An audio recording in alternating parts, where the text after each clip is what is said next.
আজকে সকাল থেকে একটু রোদের তেজটা কম। শুভ সকাল বন্ধুরা, আমি রাখি। আমি আমার মতো আরেকটি ব্লগ নিয়ে হাজির হয়ে গেছি। এখন বাজে হচ্ছে 12টা, যদি টিতে 12টা বেজে গেছে। বৃহস্পতিবারে পুজো যেহেতু একটুখানি সময় লাগেই, তো সেই জন্য আর কি এখনও রান্নাঘরে ঢোকা হয়নি, রান্নাবান্না কিছু করা হয়নি।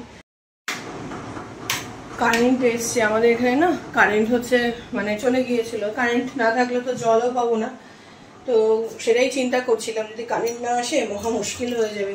কারণ রান্নার যে ডাইরেক্ট জলটা সেটা হচ্ছে লাগে, এই আর কি। ট্যাঙ্কও পুরো ভরা নেই। এই সকালবেলা হচ্ছে ছেলে মানে একটু ছাতু শরবত খেয়ে চলে গেছিল পড়তে, তারপরে হচ্ছে এসে ব্রেকফাস্ট করেছে। আর আমিও হচ্ছে ব্রেকফাস্ট করে নিয়েছিলাম, মিস্টার ঘরাইকেও দিয়ে দিয়েছিলাম। কারণ হচ্ছে বৃহস্পতিবারে পুজো একটুখানি সময় লাগে, তারপরে এদিকে কিছু কাজ গুছিয়ে রাখতে হয়, কত রকম কাজ থাকে, তারপরে গিয়ে একটু শান্তি করে পুজোটা দিতে পারি। আর না হলে হচ্ছে ওই তাড়া থাকে, তারপর পেটে যদি টান পড়ে ভক্তি তো যাবে জানলা দিয়ে উড়ে। কারণ সকালবেলা বলছি, রাত্রিবেলা অল্প করে আমি হচ্ছে ডিনার করি, তো সেই জন্য খিদেও পেয়ে যায় মারাত্মক। আর শরীরটা না বড্ড খারাপ, খুব খারাপ। কালকে হচ্ছে সন্ধ্যের পর থেকে সমানে হ্যাঁচি হচ্ছে, নাক দিয়ে জল পড়ছে, মানে চোখ জ্বালা দিচ্ছে, জ্বর জ্বর ভাব, খুব খারাপ লাগছে শরীরটা, জানেন। রাত্রিবেলা হচ্ছে কি বলে একটা ক্যালপল খেয়ে তারপরে শুয়েছিলাম। একটা সিরজিনও খেয়েছি, এই যে এত হাঁচি হচ্ছে যাতে হাঁচিটা একটুখানি বন্ধ হয়। এই ছেলে হচ্ছে ওই যে পড়া থেকে ফিরেও এসেছে, ও আবার হচ্ছে ব্রেকফাস্ট করেছে। সকালবেলা একটু ছাতু শরবত খেয়ে গেছিল, তারপরে ভারী খাবার খেয়েছে বেলার দিকে এসে। এখানে হচ্ছে ফ্রাইং প্যানটা বসিয়ে দিলাম। আজকে সকালবেলা ব্রেকফাস্টে ইউজ করেছিলাম এই ওটসের অমলেট করেছিলাম, তো এই প্যানটা ইউজ করেছিলাম। এটাতেই এই যে মাছগুলো ভাজবো। আজকে হবে হচ্ছে বাটা মাছ। আর এখানে এই যে পেঁপে দিয়ে করবো বলছি, মাছের মাথা দিয়ে। এই যে গতকাল মাছের মাথা এনেছিল, সেটা ভেজে রেখে দিয়েছি। এই মাছের মাথা দিয়ে পেঁপে দিয়ে একটা তরকারি করব। মাছের মাথাগুলো জানেন তো এনেছিল যে লাউ করার জন্য। এই দেখুন, একটা যে গোটা লাউ, কিন্তু মানে রান্না করতে যাব যে ভাবছি, তখনই মনে করলাম এটা তো জ্যৈষ্ঠ মাসে তো হচ্ছে লাউ খাওয়া যায় না। তো যখন একবার শুনে ফেলেছি খাওয়া যায় না, মাথা তো আছে, আর করতেই পারলাম না রান্না। এখন এই লাউ কি হবে ভগবান জানে। বর বললো যে ওই মাছের মাথা দিয়ে বরঞ্চ পেঁপে দিয়ে তরকারি করো, কারণ আমাদের বাড়িতে এখন রোজ পেঁপে খাওয়া হয়, পেঁপে সেদ্ধ। ছেলের যেহেতু এইরকম ফ্যাটি লিভারের এই প্রবলেমটা ধরা পড়েছে, মানে আগে ছিল হচ্ছে আর্লি স্টেজ বা হচ্ছে এই একটুখানি, আর এবারে আবার একটু বেড়েছে, বুঝেছেন। ইউএসজি রিপোর্টটা দেখাতে যাব আগামীকাল, শুক্রবার তো, হ্যাঁ, ওদিকে পড়া আছে ছেলের, আমি নিয়ে যাই। তো ওখানেই ডাক্তারবাবু বসে, ওখানে রিপোর্টটা দেখাবো। তো এখন রোজ যেহেতু পেঁপে হতে, ছেলে আর পেঁপে সেদ্ধ খেতে চাইছে না, তাই বলছে তুমি একটুখানি ওই পেঁপে দিয়ে মাছের মাথা দিয়ে বরঞ্চ করে দাও, অল্প তেল ঝাল মশলা। আর ঠিক আছে, তাই করে দেবো। মাছগুলো ভাজতে বসিয়ে দিয়ে পেঁপেটা কাটবো, তাহলে তাড়াতাড়ি কাজ এগোবে।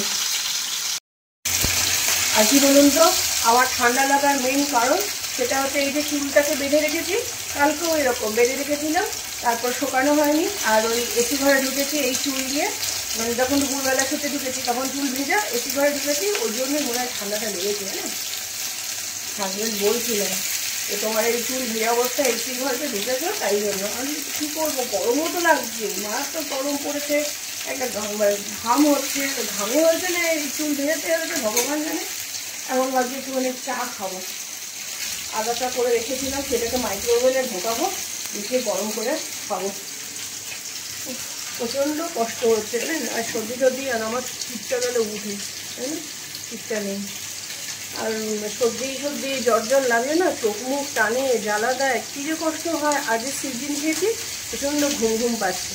সিজিন খেলে একটা দুটো কাজ হয়, এক হচ্ছে নাক থেকে জল পড়া ক্রমাগত, সেটা বন্ধ হয় দেখেছি। আর হাঁচি যেটা, সেইটার পরিমাণটা কমে যায়। কিন্তু বেশি খেলে আবার সর্দি জমে যায়। এই একটা প্রথম দিন হিসাবে এই একটা খেয়েছি, ব্যাস, আর খাবো না। তবে ওইটা একদম দিচ্ছে না বন্ধুরা। চা খেতে খেতে আবার উঠে এলাম মাছগুলোকে উল্টানোর জন্য। খেতে থাক, এখন ওই কটা মাছ আছে। পাপা, প্রসাদগুলো খা। এখন আমার হচ্ছে ফল খাওয়ার টাইম। এখন হচ্ছে বসে চা খাচ্ছি, ফলটা কখন খাবো কে জানে। বাবু কটা বাজে রে? বাবু এই প্রসাদ খা, এখানে এনে নিজে তুললি আবার খেলি না কেন? দিয়ে আসি মুখের সামনে, হলে খাবে না। এই ঘরটাকে অন্ধকার করে রেখেছিস কেন? সবগুলো মিষ্টি কিন্তু তোমার না, সবগুলো মিষ্টি খাবে না। সন্ধিকে একটুখানি দে, তুই খা, বাবার জন্য রাখ, ঠিক আছে? বেশি মিষ্টি খাওয়া উচিত না, তুমি দাও। আমার ওদিকে রান্না ইয়ে পুড়ে যাচ্ছে মাছ। এখানে হচ্ছে মাছের ঝোল ফুটছে, আর একটু আলুগুলো হবে, মাছগুলো একটু পরে দেবো। এখানে হচ্ছে ওই যে ডাল বসিয়েছি, মসুর আর মুগ ডাল মিশিয়ে আজকে হবে। আর এখানে যে পেঁপে কেটে রেখেছি, আলু এখনো কাটা হয়নি, মাছ তো ভাজাই রয়েছে। একটুখানি ওই 5 ফোড়ন দেবো ফোড়ন হিসাবে। একদিকে মুখ চলছে আর হচ্ছে একদিকে হচ্ছে হাত চলছে। এখন যদি আমি একটু বসে পড়ি না, মানে একটু বসে নিলাম, এরকমই করি, পুজোটা দিয়ে একটু বসে নিলাম, তাহলে আর শরীর চলবে না, শরীর ছেড়ে দেবে। তাই জন্য বললাম একেবারে তাড়াতাড়ি করে ঝটপট করে রান্নাবান্না করি, তারপরে বসবো। এই আর আমি না ওই ডাল অনেক সময় একেবারে প্রেশার কুকারেই করি, বেশিরভাগ সময় তাই করি। একেবারে ফোড়ন দিয়ে তারপরে হচ্ছে নুন হলুদ সব কিছু দিয়ে সিটি দিয়ে দিই। এই খুব কম হয় যে আমি কড়াইতে আলাদা করে ডাল সেদ্ধ করি, কারণ একটু গলা গলা ডাল খেতে বেশি ভালোবাসে। আর কড়াইতে ওই যে ডাল ফুটিয়ে ইয়ে করলে না অনেকটা টাইম লাগে। কেন দেখুন, একটা এক্সট্রা বাসন যাতে না বের হয় কত প্রচেষ্টা চলছে। কড়াইটা বের করলেই হতো, কিন্তু মনে হলো কি যে না, এক্সট্রা বাসন বের করবো না, এর মধ্যেই করব। এখন কষাকষি চলছে। এই মাছে যা মশলা করেছি পেঁপেতেও তাই, এই পেঁয়াজ, আদা বাটা, কাঁচা লঙ্কা এইসব বেটে উঠে আমার যে ফোড়ন একটুখানি কোনো রকম দিয়েছি, গন্ধটা বেশ ভালো বেরোচ্ছে।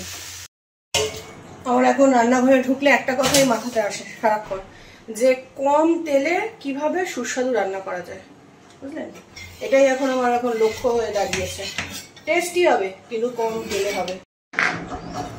এই যে দেখুন, এখানে হচ্ছে পেঁপের তরকারি আমি দিয়েছি, টেস্ট করে দেখেছি খুব সুন্দর হয়েছে। ঝাল ঝাল একটুখানি মিষ্টি দিয়েছিলাম, দারুণ হয়েছে। একটু ঝোল ঝোলও রেখেছি, রুটি ভাত সব কিছুর সঙ্গে খাওয়া যাবে।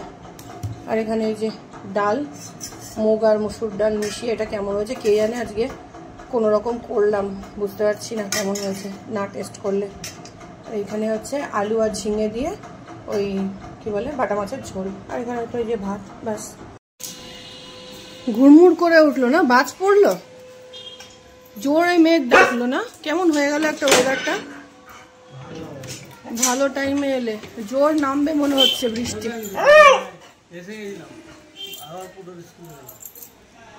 কেন পটু বললো মার ওখানে গেছে না? পেয়েছো মার্কশিট?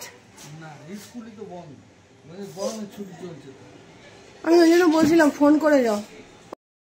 দেখুন ওয়েদারটা কেমন হয়ে গেল, ওদিকটা পুরো হচ্ছে কালো হয়ে এসছে, আর এদিকটা হচ্ছে আলো, আর হচ্ছে গুরুম গুরুম করছে, মানে বৃষ্টি নেই বাদলা নেই, গুরুম গুরুম করে ইয়ে করছে।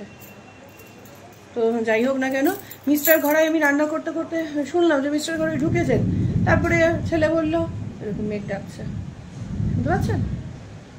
ছেলে বললো যে মা দিদারের কাছে গেছে, যে মায়ের কাছেও যাওয়ার কথা, মাকে হচ্ছে ওই যে কি প্রেসক্রিপশন দিয়েছে, কি ওষুধ খেতে দিয়েছে, এগুলো একটু দেখবে, একটু কথা বলবে মায়ের সঙ্গে। তো আমি ওখানেই গেছে, আসবেন। উনি এখন বলছেন যে আমি তো কি বলে ওনার কোন ব্যাগে হচ্ছে ওর মার্কশিটটা, ছেলের মার্কশিট বলছি, অ্যাডমিট কার্ডটা রেখেছিল, তো সেইটা নিয়ে গেছিলো স্কুলে। এর মধ্যে একদিন কি হয়েছে বলুন তো, স্কুল থেকে নোটিশ এসেছিলো যে মার্কশিট রিসিভ করার জন্য। তো আমরা গিয়েছিলাম, তো লাইনে দাঁড়িয়ে দাঁড়িয়ে তারপরে দেখছে যে এরকম 2-3 জন, তার মধ্যে আমিও আর আমার ছেলেও, তো 2-3 জনের মার্কশিট হচ্ছে নেই। এরকম বাঞ্চের মধ্যে খুঁজে পেল না। মানে আমি শুনে না, আমি কি করব, টেনশন শুরু হয়ে গেছে।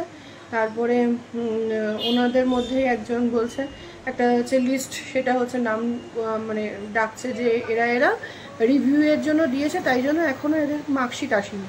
আমি বলছি আমি তো রিভিউয়ের জন্য দিইনি, তাহলে কেন মার্কশিট পেলাম না? তো এরকম আরও 2-3 জন রিভিউতে দিয়েছে, এরকম অনেকে রয়েছে, তার মধ্যে নেই মানে আমার চোখের সামনে দেখা মানে 2-3 জন তারা হচ্ছে মার্কশিট হাতে পায়নি, বুঝলেন? এই হচ্ছে গল্প। ওনারা বললেন যে কি বলে আমরা একটা নোটিশ দেবো, সে নোটিশের অপেক্ষায় হচ্ছে বসেই আছি।